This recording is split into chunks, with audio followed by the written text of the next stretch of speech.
पाठ 11 कथक सम्राट। संगीत और नृत्य भारतीय संस्कृति के अभिन्न अंग रहे हैं। बच्चों से पूछिए कि उन्हें किस प्रकार का संगीत सुनना पसंद है। उनसे यह भी जानिए कि वे किन्हीं नर्तक या नर्तकी को जानते हैं। आइए कथक के सरताज बिरजू महाराज के बारे में पढ़ें। कथक की दुनिया के सम्राट बृजमोहन नाथ मिश्र ने विश्व में भारतीय संगीत व नृत्य की जो पहचान कायम की थी, वैसी पहचान बिरले ही बना पाते हैं। नृत्य व संगीत की दुनिया में वे बिरजू महाराज के नाम से लोकप्रिय थे। 4 फरवरी 1938 को लखनऊ उत्तर प्रदेश में जन्मे बिरजू महाराज को कथक पर झूमता हुआ देख दर्शक मंत्रमुग्ध हो जाते थे। उनके हाथों, आंखों और पैरों की लय देखकर कथक की सार्थकता जीवंत होती जाती थी। बिरजू महाराज के शिष्य विश्व भर में फैले हैं, जिन्होंने उनसे कथक की शिक्षा ली थी। बिरजू महाराज का निधन 17 जनवरी 2022 को हुआ था। उनके निधन से कुछ महीनों पहले नई दिल्ली स्थित उनके नृत्य संस्थान कलाश्रम में एक पत्रकार ने उनसे मुलाकात की थी। उस मुलाकात के प्रमुख अंश यहाँ दिए जा रहे हैं। पत्रकार: महाराज जी, आपने विश्व भर में कथक को एक विशिष्ट पहचान दिलाई है। आप विदेशी शिष्यों के साथ तालमेल कैसे बिठाते हैं? महाराज जी, देखिए, विदेशी शिष्यों को सबसे पहले मैं हिंदी के प्रति लगाव बढ़ाने के लिए कहता हूँ। मैं उन्हें हिंदी शब्दों के उच्चारण को समझने और उनके अर्थ सीखने के लिए कहता हूँ। दरअसल यह नृत्य के दौरान भाव भंगिमाओं को प्रदर्शित करने के लिए काफी महत्वपूर्ण है। पत्रकार: कुछ विदेशी शिष्य या शिष्या जिनका स्मरण अभी आ रहा हो? महाराज जी, अमेरिका में शिकागो के पास रहने वाली मेरी एक शिष्या नतालिया ने कथक को काफी समझा है और आज बेहतर प्रदर्शन कर रही है। टोक्यो में मेरी एक शिष्या है मसाकोस्तो, वह काफी अच्छा कथक सीख चुकी है। अब उसने वहां मियाबी कथक डांस एकेडमी नाम से स्कूल खोल लिया है।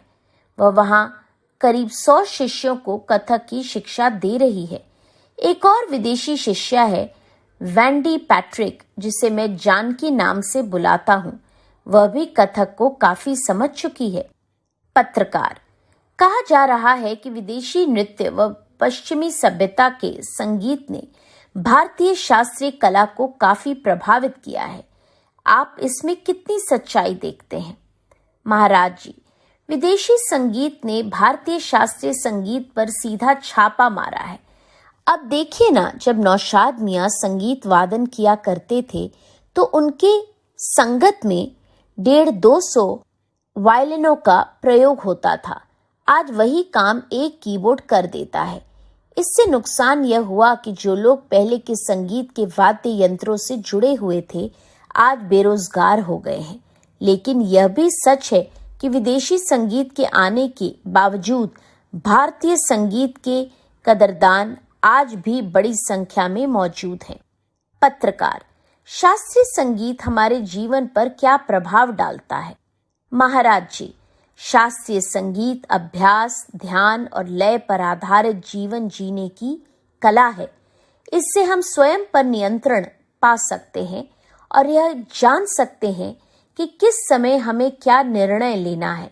दरअसल नियमों का पालन करने से हमारी जिंदगी सुधर जाती है और यही इसकी शिक्षा भी है। पत्रकार: महाराज जी, नृत्य और साधना का क्या रिश्ता है? महाराज जी, बहुत गहरा रिश्ता है। दोनों एक सिक्के के 2 पहलू हैं। ताल साधना होती है और नृत्य के दौरान जब 4 पंडित गा रहे होते हैं तो 5वां नाच रहा होता है।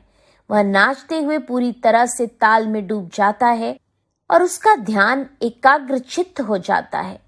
मियां तानसेन, बैजू बावरा और खुसरो साहब भी तो इसी साधना को दर्शाते हैं। इस प्रकार आप कह सकते हैं कि नृत्य और साधना का गहरा नाता है। पत्रकार: इस क्षेत्र में प्रवेश करने वालों के लिए आप क्या संदेश देना चाहेंगे? महाराज जी, कथक की बहुत सारी विधाएं हैं और उन सब विधाओं से ध्यान प्रमुख है, इसलिए ध्यान और एकाग्रता की ओर गौर करें। कथक सीखने की ललक रखने वाले युवक युवतियों को चाहिए कि वे अधिक से अधिक ध्यान लगाने की कोशिश करें।